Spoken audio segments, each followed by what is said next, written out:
అవధానములో శ్రీకర మందార సింధూర తిలకంపు బాలభాగమునందు గ్రాలుచుండ విరిదండ మెడనిండ విరిదండ జడనిండ పరిమళములు చింద కందోయి చిరుసల్వ కందలింప.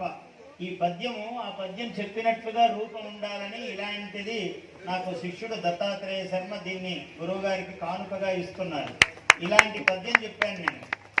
విరిదండ మెడనిండ పరిమళములు చింద కందోయి చిరుసల్వ కందలింప కరకంజముల పొంచి ఘన విపంచిక ఎంచి అతిలోక సుశ్రావ్య శృతులనీన రాజహంసము పైన రాజితాక్షము అంటే స్ఫటికాక్షమాల రాజితాక్షమునోని మందస్మితాస్యై విందుకొల్ప సారసోదీర్ణ సువితీర్ణ జ్ఞానపూర్ణ భారతీదేవి సత్కృపా భాగ్య మహిమ కల్పులలయుచు నేడు నా నాల్క మీద ఇంపు ఘటించి ఇక నటించి